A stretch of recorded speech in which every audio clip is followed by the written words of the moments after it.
Welcome, everybody. I'm Troy Rafferty, the People's Voice. Welcome to our podcast. I'm here in sunny Las Vegas, Nevada at the Mass Torts Made Perfect Conference. I hope everybody was able to make it out here, and if not, make sure you sign up for October, because if you're not here, you're nowhere. And there's lots of great information, motivation, and inspiration out here from all of our speakers. I am honored to have the great Mark O'Mara sitting here next to me, and he has taken time out of his day to come share some stories. Great to be here, my friend. Good to see you. Good to see you. I've had the privilege of working with Mark on some cases and some issues, and it's just a real privilege to have you here. So let's talk a little bit about what it is that, you're on TV, you do commentary on CNN, all sorts of different TV stations. You've handled very big civil rights cases, very big criminal cases.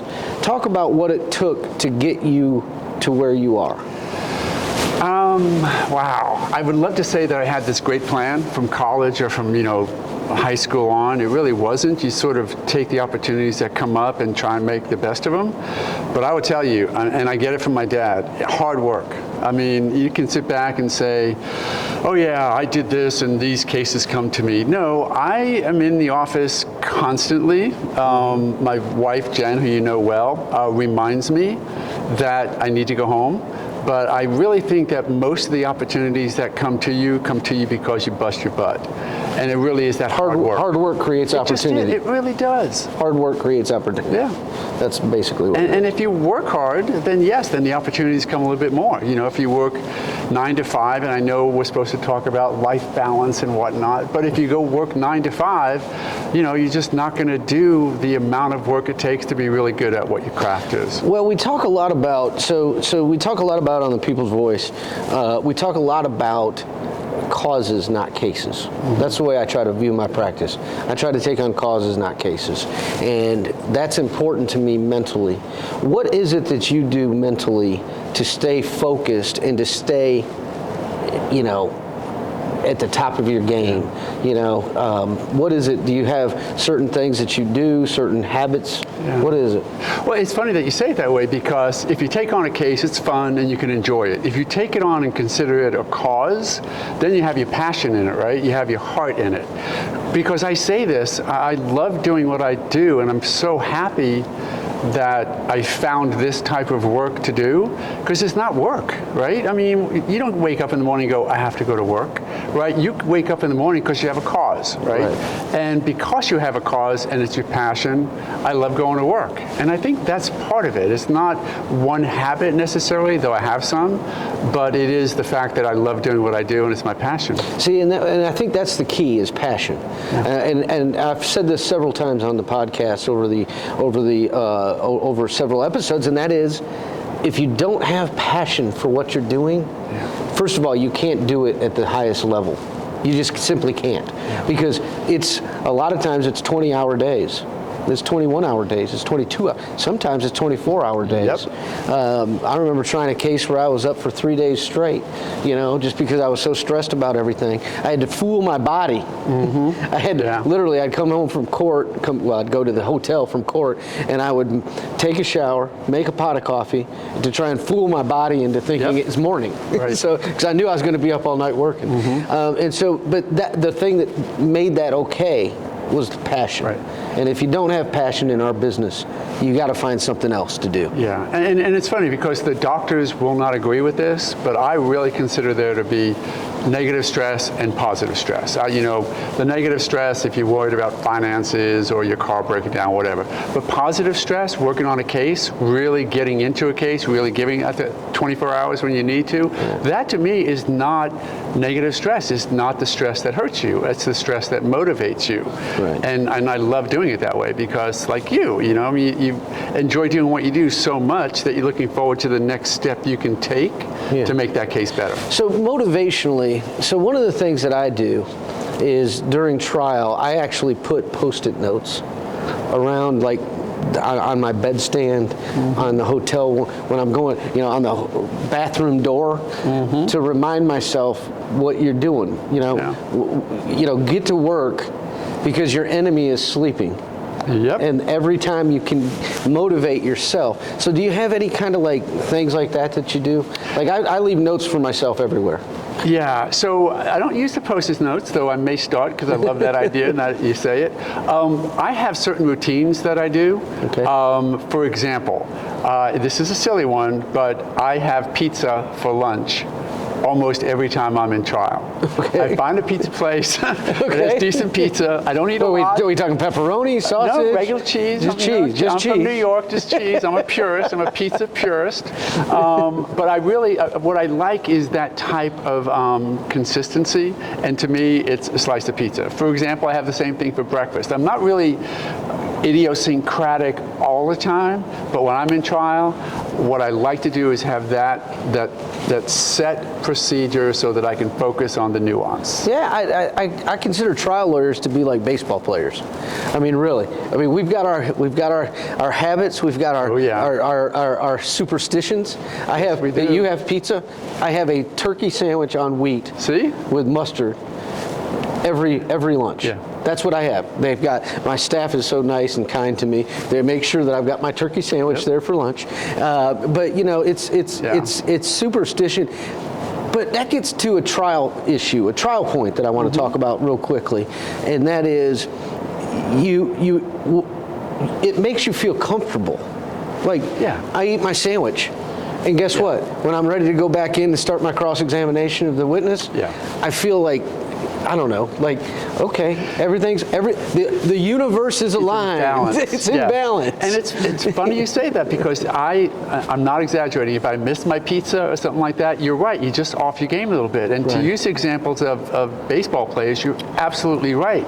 When I have that slice of pizza and go back in, I'm just ready. You know, ready to the go. cross is going to go well, the direct is going to go well, the closing is going to go well, because I think part of it is, I have controlled what I can control outside the courtroom, and that gives you the ability to control what you have to control inside the courtroom, right? That's part of it. So I'm going to tell a funny story, and then I want to hear one of your funny stories. All right. My funny story in trial is, I swear this happened. I was doing a cross-examination. We broke for lunch. I went back into the war room, and my paralegal came up to me and said, "You know your suit pants are completely ripped right up to his seam." And I was like, "What?" They're like, "Why didn't you pass me a note and say something?" Perhaps mention that earlier.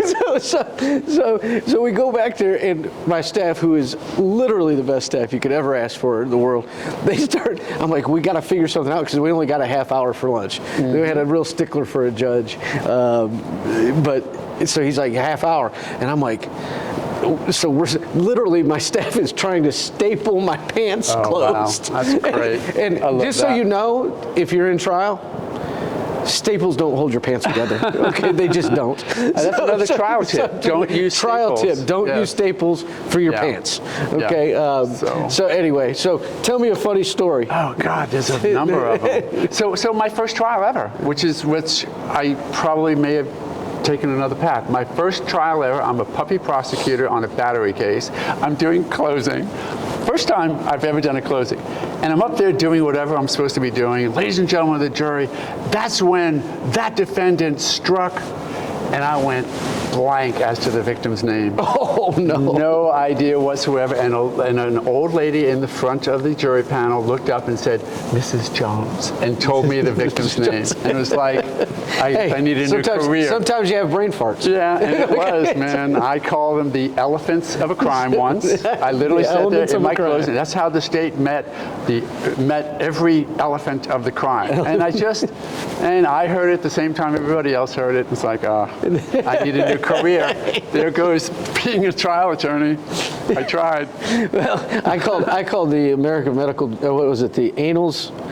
Instead of the annals, I called it the anals. Yeah, nice. I called it the anals. Yeah. And I was like, I don't think that's right. Yeah, I can't believe I just said that. But even a funnier one, if we're telling stories. Yes. So I was asked, I was a puppy, to use your phrase. I was just a kid, and I'd been practicing maybe for a year. And I was asked by one of my senior partners to go and argue to the 11th Circuit Court of Appeals. And I'm like, on an appeal, and I'm like, oh man, yeah. I'm pumped. I'm ready. I only had one suit at the time, but so I took my one suit to the cleaners, got it cleaned, got it all pressed, was prepared beyond belief. And I get down there, and they were sitting by designation in Miami, and so I get down there, and I have a nice dinner. I review my notes, get a good night's sleep, wake up. I'm supposed to be there at 9 o'clock. It's 8 o'clock. I'm getting in the shower. I'm getting everything taken care of. I go to get dressed. I don't have any suit pants. Evidently, I didn't know the cleaners put the suit pants and the jacket separate. And so I'm like, I'm in Miami. I got to argue in front of the 11th Circuit Court of Appeals. I'm a kid, and I got no pants. Yeah. And so the only thing I see in the corner, I wore some Dockers, and they're wadded up in the corner, and they got stains on them and ripped at the bottom and all that kind of stuff. And so I'm like, I got no choice, so I got to wear my ripped Dockers and my stained Dockers with my suit coat. And so I go over to the clerk, and this is the funny part of the story. I go to the clerk, and I said, hey, I don't have any suit pants on. And she literally goes like this, Mark. You'll get a kick out of this. She was on the other side of the counter. She goes, well, no, I got pants on. I just don't have suit pants. And she goes, I said, what, are they going to let me argue? Because I was afraid they weren't going to let me argue. Yeah, right. And what do you tell And she goes, here's what I would suggest. Walk very quickly up to the podium. so anyway, nice. Things like that happen in court, and there's always good fun stories. Many of them. I remember the fun ones. So let's talk for just a second about the importance of, like, you and I worked on a very important case. Yeah. Up in frustrating as all get out. It was very frustrating. A civil rights case involving the tragic death of a young black man for no reason, that was literally murdered in a county jail. And I had the privilege of working on the case with you. But talk about the importance of those types of cases, because I know you've handled a lot of those types of cases. Obviously, Trayvon Martin, the Trayvon Martin case was a big case of yours. But talk a little bit about the importance of those types of cases and why it is you handle those. And it's funny because, again, I'd love to say, this was all thought out 25, 30 years ago, but it really wasn't. These opportunities present themselves, and you can either move on or take on the challenge. So the Ajibade case that you and I were involved in, you look at that case and go, small southern jail, cops who just decided to teach a black kid a lesson, but ended up killing him.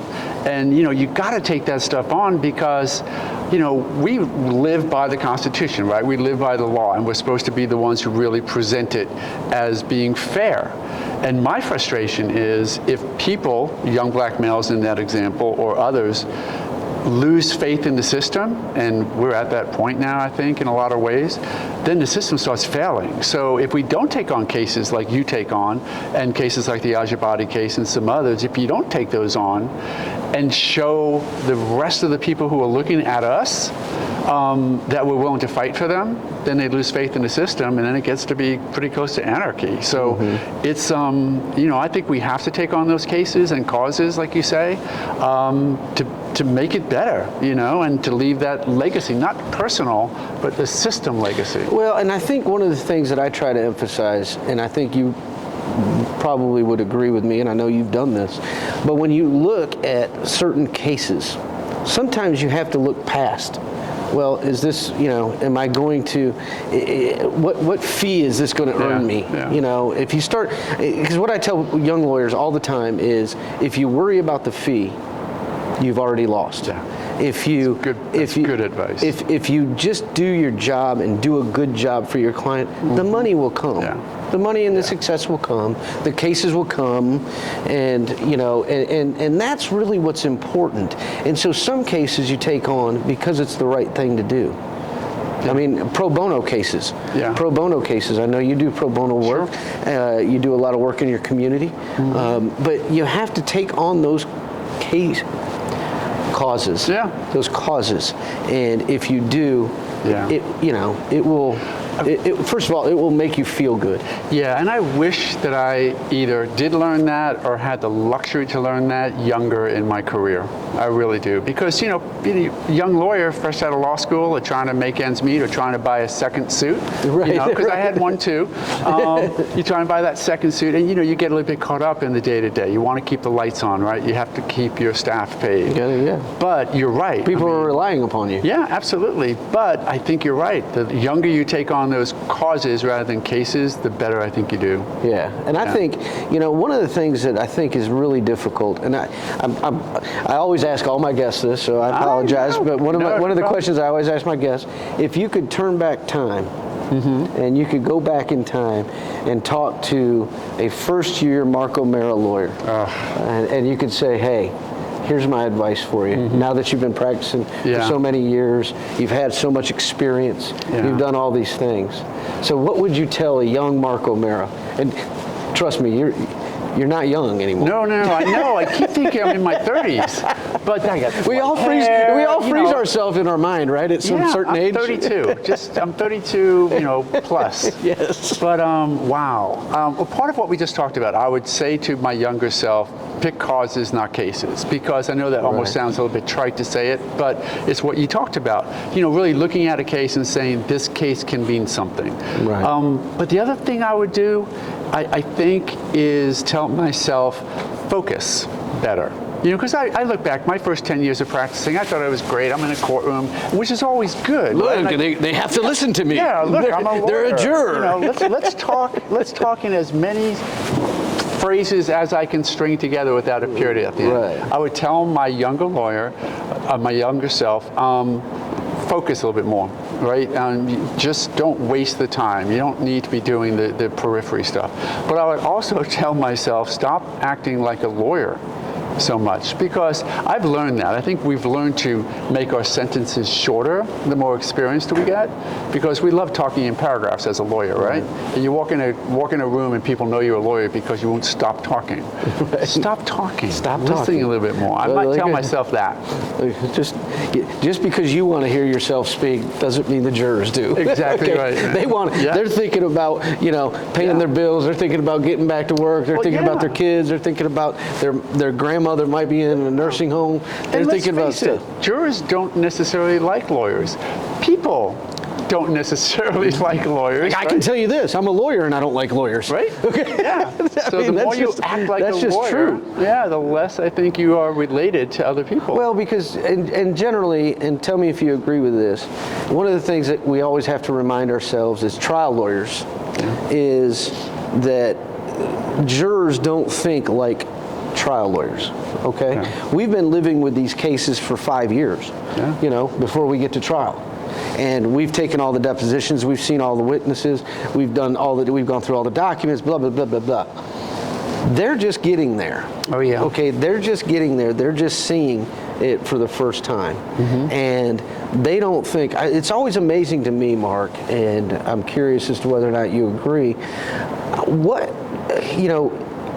it's always mind-boggling to me the things that some of the jurors come up with, because I'm actually a fan, and I don't know if you're a fan. Maybe you can tell our listeners what you think about it, but I can tell you this: I'm a fan of jurors asking questions.